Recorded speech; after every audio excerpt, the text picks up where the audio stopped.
Hello guys, नमस्कार सगळ्यांना. श्री स्वामी समर्थ. कसं काय आहेत सगळे? मजेत ना? आणि मजेतच असायला हवं. तर पुन्हा एकदा तुमच्या सगळ्यांचे स्वागत आहे माझ्या आजच्या एका नवीन ब्लॉगमध्ये. तर आजचा ब्लॉग करूया सुरू. तर आजचा ब्लॉग म्हणजे प्रत्येक ब्लॉग सुरू करताना ना दिवसाची सुरुवात म्हणजे मंदिरातील पूजापासूनच केली पाहिजे. तर मी सुद्धा आता काही म्हणजे दिवा वगैरे लावते आणि मग नंतर आपल्या ब्लॉगला सुरुवात करते. तर संपूर्ण दिवस आणि संपूर्ण ब्लॉग हा एकदम फ्रेश आणि मस्त असं वाटेल. तर चला आता ते करूया पहिल्यांदा, नंतर आपल्या ब्लॉगला छानपैकी सुरुवात करू.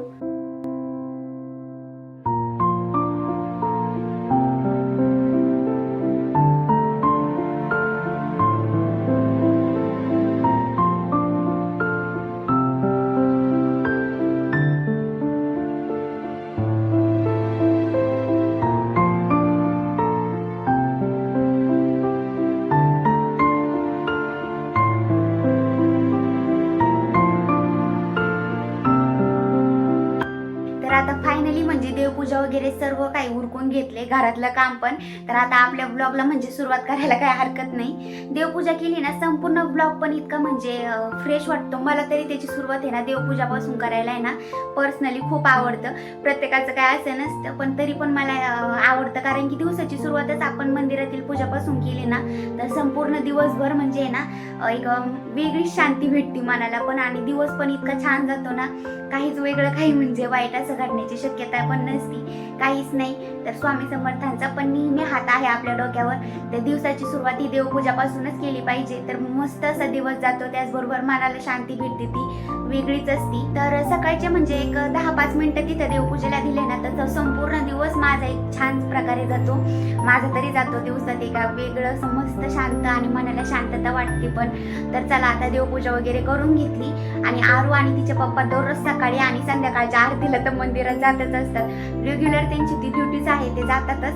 म्हणजे एक चांगलं पण आहे, दुसरीकडे फिरण्यापेक्षा म्हणजे चक्कर मारण्यापेक्षा ना एक गार्डनला जातात इकडं तिकडं. तर त्यापेक्षा म्हणजे ते मंदिरात घेऊन जातात. तर तिथं मस्त अशी आरती वगैरे करते, टाळ्या वाजती, त्याचबरोबर आरती घेऊन येते, थोडी साखर पण खाऊन येते. याच आशेने जाते ती तिकडे. तर काहीतरी गोड खाऊन येईन असं, आणि मला पण येताना कधीतरी प्रसाद घेऊन येत असतात. तर आता दोघं ते तिकडे गेलेत. तर तोपर्यंत म्हटलं मी घरातलं संपूर्ण आवरते आणि ब्लॉग पण शूट करते. म्हणजेच आहे ना दुसरं बाकीचं काहीच नाही, पण सकाळी उठल्याबरोबर देवपूजा केली ना ते दिवस पण संपूर्ण असा चांगला जातो. यामुळे सर्वात पहिल्यांदा सकाळी उठल्याबरोबर आंघोळ आणि मग देवपूजा, त्यानंतर घरातली संपूर्ण अशी कामं करायची. तर मी सुद्धा हे ते डेली रुटीन मध्ये असंच करते. पण जेव्हा काही घरातलं काही मोठं काम करायचं असेल ना तर त्यावेळी फक्त म्हणजे आंघोळ उशिरा करते आणि देवपूजा पण थोडी उशिरा होती, पण होतीच. इकडे आल्यापासून आहे ना तो म्हणजे नित्यनेम धरलाय. गावाकडे होते ना त्यावेळी पण म्हणजे दररोज असं देवपूजा वगैरे मीच करायची. सासूबाईंना सांगितलं होतं आता तुम्ही थोडी सुट्टी घ्या थोड्या दिवस, कारण की आतापर्यंत तर त्यांनीच केले, आता इथून पुढे आपली करायची जबाबदारी येते. तर मी काही ते करत होते. तर देवपूजा मीच करायची दररोज. अशी दारात मस्त असे ना फुलं वगैरे सर्व काही आहे आमच्या, त्यामुळे दररोज फुल वगैरे वाहणं देवपूजा करणं ते माझ्याच हातात होतं. आता इकडे काही एवढे आपले देव वगैरे काहीच नाहीत, फक्त एकच गणपती बाप्पाची मूर्ती ठेवलेली मी. तर त्याचीच काही दररोज अशी मस्त अशी आरती आणि पूजा चलती माझी. आणि आज म्हणजे मी आहे ना चक्क 6 ते 6:30 वाजता म्हणजे संध्याकाळच्या मी ब्लॉग शूट करत आहे हा. कारण की आज झालं असं की आम्हाला बोलवलं होतं ताईंनी एका ठिकाणी जेवायला, म्हणजे त्यांच्या घरी जेवायला गेलतो आम्ही. तर मी ऑलरेडी स्वयंपाक करून गेले होते घरी, म्हणजे त्यांनी तर सांगितलं होतं नाही करायला, पण तरी केला होता. म्हटलं यांचं पोट भरतंय का नाही, त्याचबरोबर मला पण, त्यामुळे मी करून घेतलं. पण काहीच नाही, कारण की त्यांच्या घरी जाऊन इतकं पोटभर जेवण झालं ना. त्यांनी मस्त असा डोसा, इडली, त्याचबरोबर सांबर, चटणी खूप सारे केलं होतं. त्यामुळे जेवायची वासनाच राहिली नाही घरी आल्यावर, आणि संपूर्ण स्वयंपाक असा तसाच राहिलाय. त्यामुळे आज काही स्वयंपाकाचं टेन्शनच नाही, तो स्वयंपाक गरम करायचा आहे आणि खायचा आहे. फक्त आरूसाठी म्हणजे ना मसाली भात बनवणार आहे, तो पण अजून थोड्या वेळाने, लगेच नाही, गरमागरम करणार आणि देणार तिला खायला. तर आता काही चहा दूध पिऊन ती गेली मंदिरात, म्हणजे अजून काही टेन्शन नाही तिचं. तर म्हटलं तोपर्यंत तरी आपला ब्लॉग म्हणजे शूट करणं होईल, नाही तर या वेळेला म्हणजे स्वयंपाकाचीच घाई असती दररोज. त्यामुळे म्हटलं चला आता आजचा ब्लॉग आता शूट करूया. म्हणजेच मी आज दुपारच्याला केल्या होत्या बाजरीच्या भाकरी, त्याचबरोबर कढम पण केलतं, चपात्या केलत्या. तर संपूर्ण असा स्वयंपाक काहीच त्याचं म्हणजे असं शिल पण नव्हतं फोडलं, संपूर्ण तसाच राहिलाय. त्यामुळे आता स्वयंपाक करायचं काही टेन्शन नाही. तर म्हटलं चला आता आपलं तुमच्यासोबत करूया ब्लॉग शूट. तर तोच काय आता शूट करते. तर संपूर्ण असा स्वयंपाक तसाच आहे आता जाऊ द्या, वेस्ट पण नाही जाऊन द्यायचं आणि एवढं असं फेकून द्यायला म्हणजे आतापर्यंत काही खराब नाही होणार लगेच 4-5 तासात, त्यामुळे तोच खाणार आहोत. आणि मी कधी पण ब्लॉग करायचा शूट जर झाला ना माझा, मी नेहमी इथंच करत असते, कारण की ना म्हणजे लाईट समोर आहे, लाईटीची म्हणजे प्रकाश ना इकडच्या साईडला पडतो, तर छान प्रकारे म्हणजे एडिटिंग पण छान होती आणि त्याच प्रकारे म्हणजे तुम्हाला क्लॅरिटी पण खूप छान येते ब्लॉगमध्ये, त्यामुळे इकडच्या साईडला नेहमी ब्लॉग शूट करत असते मी. असं म्हणजे आता मी आहे ना एक स्टँड ते बोलवलेलं आहे म्हणजे शूट करायचं, तर म्हणजे तेपर्यंत आता असंच काहीतरी ॲडजस्ट करावं लागेल, ते आल्यावर मग कुठेतरी सोपं जाईल. तर ते ट्रायपॅड मी बोलवलेलं आहे आता ऑनलाईन. इकडं ऑनलाईन जायचं म्हणलं ना कोणती पण वस्तू 10 ते 15 दिवस लागतात यायला, तर आता त्याला पण भरपूर दिवस लागतील. आणि एक ऑर्डर केली तर ती अचानक म्हणजे मला वाटतं चुकीचा नंबर गेला तर माझ्याकडून थोडाफार, तर त्याच्यामध्ये मिस्टेक झाली, तर ती काय ऑर्डर अचानक कॅन्सल होऊन गेली. तर आता पुन्हा काल का परवा केलेली नव्याने, तर 10 ते 12 दिवस लागते यायला त्याला. तर ती आली मी काही कुठेतरी म्हणजे व्लॉग शूट करायला ना मला सोपं जाईल म्हणलं. मग आरूच्या कपड्यांचा म्हणजे स्पेशल असा व्लॉग तुमच्यासोबत शेअर करूया, की तिला म्हणजे मी डेली यूजमध्ये कोणते वापरते, त्याचबरोबर कुठे जायचे असे. माझ्यापेक्षा ना तिचेच कपडे मला असं वाटतंय भरपूर असे आहेत आणि ते पण इतके छान छान प्रकारचे आहेत ना. आणि मी पण आता गावाकडून येताना म्हणजे एकखटी शॉपिंग करून आणली होती, कारण की म्हटलं इकडं झालं ना आता नवीन ठिकाणी, कधी लवकर जाणार, कधी तिकडं म्हणजे इकडचं काही माहीत होणार, कुठं काय आहे काय नाही. त्याचबरोबर म्हणजे खूपच महाग असतात, मॉलमध्ये पण महाग आहे, घ्यायला काही नाही, पण गावाकडे मस्त अशी क्वालिटी आहे ना. आपल्याला आपल्या गावाकडचेच कपडे वगैरे असू नाही तर काही पण असू, तिकडचेच संपूर्ण काही वस्तू पडतात. त्यामुळे मी तिकडून येताना तिच्यासाठी पण आणि माझ्यासाठी पण भरपूर अशी शॉपिंग करून आणली होती. तर म्हटलं तोच ब्लॉग आज तुमच्यासोबत शेअर करूया, म्हणजे आरूचे संपूर्ण असा कपड्यांचा ब्लॉग. तर म्हणजे तुम्ही जर तो व्हिडिओ कधी पाहिला नसेल ना, तर मी त्याची लिंक डिस्क्रिप्शनमध्ये देऊन टाकीन, तर तुम्ही नक्कीच जाऊन एकदा चेकआउट करा आणि मला सांगा तुम्हाला तो ब्लॉग कसा वाटला. मस्त आहे आणि कम्फर्टेबल सुद्धा आहे. आणि त्या कबडची लिंक म्हणजे ना मी या व्हिडिओच्या डिस्क्रिप्शनमध्ये पण देऊन टाकन, ज्यांना कोणा पाहिजे असेल ना ते तुम्ही ऑर्डर करू शकता. मस्त आहे, कम्फर्टेबल पण आहे आणि भरपूर असे कपडे बसून जातात. 2 ते 3 माणसांचे म्हणजे रेग्युलर कपडे भरपूर बसतात, त्याचबरोबर कुठे जाणे येण्याचे कपडे पण त्यात आमचे तर बसलेलेच आहे भरपूर बऱ्यापैकी. तर बाकीचे काय आहेत ना ते पॅटर्नमध्येच ठेवलेत, ते काही वरती ठेवले नाहीत. तर मस्त असं आहे, कलर पण एकदम म्हणजे फ्रेश असा आलाय ब्ल्यू कलरचा, तर छान आहे. तुम्हाला जर ऑर्डर करायची असेल ना तर नक्की करा तुम्ही पण. मस्त आहे, माझा तरी स्वतःचा अनुभव त्यासोबत आतापर्यंत खूप छान आलेला आहे, त्यामुळं सांगते पर्सनली. तर चला आता म्हटले आरूचे इतके कपडे जमा झालेत ना थोडे थोडे करता, म्हणजे पाहू शकतात आता म्हणजे आपल्यापेक्षा ना लहान बाळांचेच कपडे कधी एवढे जमा होऊन जातात ना ते कधी. तर आता बघू शकतात आमच्या आरू मॅडमचा कपड्यांचा पसारा, एवढे मोठे कपडे येतं ना तर भरपूरच असे. आणि अजून तर हे तर म्हणजे डेली यूजसाठीच आहेत, आणि त्याचबरोबर कुठं पार्टीला वगैरे जायचं असेल ना तर त्यासाठी घालते, असेच येते वरती. बाकीचे सगळे पेटीमध्ये ठेवून दिलेले आहेत, म्हणजे जे नवीन आहेत ना एकदम. आणि फ्रॉक्स वगैरे ते काय वरतीच ठेवले, वरती म्हणजे पेटीमध्ये, कारण की वरती जर दिसलं ना तिला तर तिचं दररोज चलन हे घाल ते काढ ते घाल, त्यामुळे ते आतमध्ये ठेवून दिलेलंच परवडतं. तर चला आता फायनली या कपड्यांपासून सुरुवात करू आपण, म्हणजे डेली यूजसाठी वापरण्यासाठी. तर ही काय आरूची टोपी म्हणजे मंकी टोपी आहे, तर ती मस्त अशी थंडीसाठी आणली होती, म्हणजे मी तिला डेली यूजसाठी वापरता येईन अशी. पण ती काय आता मॅडम आमच्या घालूच नाही राहिले, त्यांना आता बोर होतं या टोपीपासून, त्यामुळे तिने दिली ठेवून, तर ती काय यूजसाठी येत नाही आता. आणि हा काही मस्त असा ड्रेस आहे, तो तिला घेतला होता तिच्या आत्तूने, म्हणजे आता सेकंड बर्थडे होता तिचा गावाला झाला ना तर त्यासाठीच घेतला होता.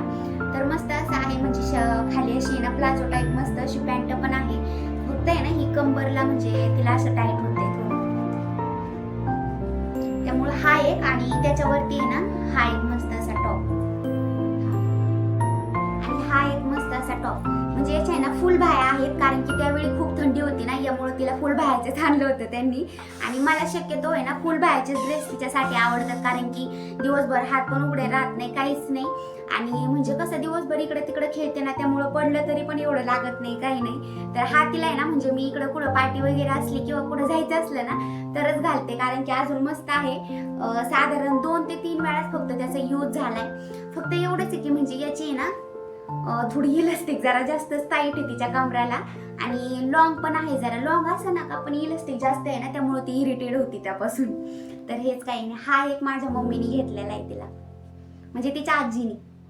हा पण छान आहे, याची काही नाही, ही मस्त ती तिच्या म्हणजे पोटाला ना कम्फर्टेबल आहे, कारण की तिची पहिल्यांदा इतकी तब्येत होती ना की बास, आता तिची तब्येत जशी तर ही तिला म्हणजे अजून यूज मध्ये येत आहे, तर याचा काही इश्यू नाही, म्हणजे अजून पण भरपूर दिवस घालता येईल. आणि साधारण याला आता किती दिवस झाले घेतलेली, म्हणजे अजून आहे ना 5-6 महिने झाले असते ही म्हणजे पॅन्ट आणि ही टॉप घेतलेला तिला अजून पण येतोय, कारण की माझ्या मम्मीला पण आहे ना, म्हणजे मी तिच्यापासूनच शिकले की तिला आहे ना म्हणजे साईज पेक्षा आहे ना भरपूर मोठे कपडे घ्यायला आवडते.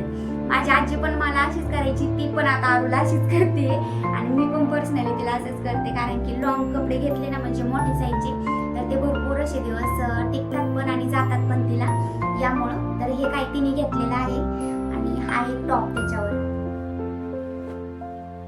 हा एक येलो कलरचा टॉप आहे मस्त असा, इथं 2 गुंड्या आहेत त्याला मस्त अशा, म्हणजे हा पण तिला आहे ना भरपूर असा म्हणजे ढिल्ला होतो डायरेक्ट. याला मला असं वाटतं आहे ना म्हणजे टिप मारून घ्यावं लागेल, म्हणजे साईडने ना फिटिंग वगैरे करून घ्यावं लागेल. आणि आता फायनली आमच्या मॅडम पण घरी आलेले आहेत, तर लागल्यात गप्पा मारतात. इकडे दाखव. तर हे बघा आता ड्रेस घालून तयार, म्हणजे कोणते पण कपडे मम्मीने घेतले ना इकडे म्हणजे काय व्हिडिओ वगैरे बनवायला. तू बनवती का? तर ती घालून दाखवणार. तर घालून मॅडम आमच्या रेडी झालेत कपडे वगैरे. काही कॅडबरी आणली होती ना, तू दे बरं मम्माला. कुठे आहे ते? कॅडबरी दे ना मला.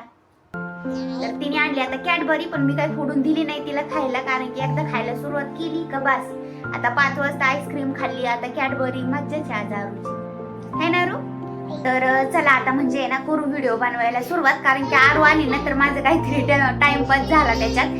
तिला तिकडं भात वगैरे काहीतरी शिजायला टाकला, म्हणजे काहीतरी खाईन संध्याकाळी, तर त्यासाठी. तर आता मी आहे ना संपूर्ण असे कपडे काढले होते व्हिडिओ बनवण्यासाठी, तर त्यातलाच तिचा फेवरेट ड्रेस ना तिला भेटला, तर आता घालून मस्त अशी हिंडती येते आता. तर हा एक तिचा मस्त असा ड्रेस आहे, आणि चक्क हा ड्रेस मी कधी घेतलाय ना तुम्हाला म्हणजे आता आठवण पण, कारण की आम्ही जेव्हा राजस्थानला होतो ना त्यावेळी घेतला होता. खास तर हा ड्रेस म्हणजे मी आरूसाठी घेतला पण नव्हता, तो कोणासाठी तो कुणाला तरी गिफ्ट म्हणून द्यायचा होता, तर तो त्यावेळी घेतला आणि तो गिफ्ट द्यायचा तर त्यांना राहून गेला, पण असाच राहिला आणि मग तो कामा आला आरूला, शेवटी तिलाच घालावा लागला. हाय, तर चला आता म्हणजे ना डायरेक्ट फौज वगैरे आलेत, त्याबरोबर आरू पण आलेली आहे. आणि मी तुम्हाला पहिल्यांदाच ब्लॉगच्या सुरुवातीलाच म्हटलं होतं की आरू बाहेर गेली ना त्यामुळे मी ब्लॉग शूट करते. आरू मॅडम आलेत घरी आणि थोडंफार व्हिडिओज ती आल्यावर पण घेतलेत, तोपर्यंत ती राहिली, पण आता काय राहीना, आली खडीला, म्हणजे दमली वाटते आता भरपूर अशी, म्हणजे बाहेर मजा वगैरे करून मस्ती अशी करून आली, त्यामुळे हातपाय दुखायला लागलेत काय नो. तर तिला थोडी कणकणी आल्यावानी झाली वाटते, आणि त्यामुळं ना तिला आता भात वगैरे केलाय, तर ते काही खाऊ घालते. आणि आजचा ब्लॉग ना आपला मी तेच म्हणजे मध्येच थांबू आता. तर उद्यापासून आहे ना त्याचा म्हणजे नेक्स्ट पार्ट उद्या शूट करीन मी, तर नक्की म्हणजे तो पण व्हिडिओ अपलोड करीन, तर तेव्हा नक्की तुम्ही चेकआउट करा. आणि आज म्हणजे सॉरी त्याबद्दल, म्हणजे निम्यातच व्हिडिओ थांबवण्याबद्दल. तर आरूचं काही म्हणजे आता थोडी तब्येत बिघडली आहे ना, तर यामुळं तिचं काही म्हणजे तिच्याकडे पण लक्ष देणं भागच आहे, त्यामुळं ना आता म्हणजे या व्हिडिओचा नेक्स्ट पार्ट आहे ना उद्या येईल.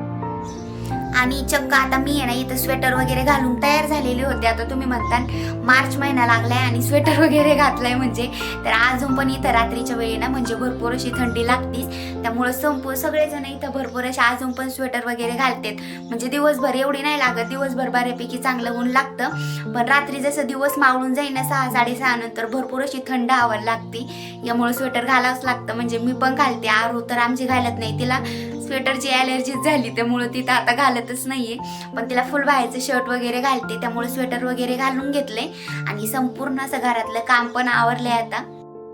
म्हणजेच आहे ना ह्या व्हिडिओचा नेक्स्ट पार्ट ना उद्या मी नक्कीच शूट करून अपलोड करीन, तर तुम्ही नक्की उद्या बघा. तर आजचा व्हिडिओ म्हणजे यामुळे आहे ना थांबावं लागणार, तर त्याबद्दल सॉरी. तर म्हणजे संपूर्ण असा स्वयंपाक वगैरे झालाय, फक्त तिला खायला वगैरे घालीन, पण तिच्याकडे पण थोडं लक्ष देणं गरजेचं आहे, कारण की ती पण थोडी आता रात्री तर कोणाकडेच राहत नाही, तिला मीच लागते, कारण की नुसती किरकिर करत असती, त्यामुळे तिला खायला घालून मस्त असं बाहेर आता फिरायला न्यावं लागत, त्यामुळे थोडं तिला फ्रेश वाटन. बाहेर गेली मस्त अशी फिरली ना मग एन्जॉय करती आणि चिडचिड पण करत नाही. तर चला आता तुम्ही थोडंफार समजून घेता, कारण की प्रत्येकाच्या घरी आहे लहान लेकरांचं असंच असतं. तर त्यामुळं आजचा व्हिडिओ इथेच थांबू आणि उद्या आहे ना या व्हिडिओचा नेक्स्ट पार्ट नक्कीच मी शूट करेन आणि अपलोड पण करेन. त्यामुळं ना आजचा व्हिडिओ थांबूया इथेच. तर आजचा व्हिडिओ कसा वाटला ना मला नक्की सांगा कमेंटमध्ये आणि आपल्या व्हिडिओला असंच तुमचं खूप सारं प्रेम देत राहा. तर चलो भेटू पुढच्या व्हिडिओमध्ये, तोपर्यंत बाय बाय.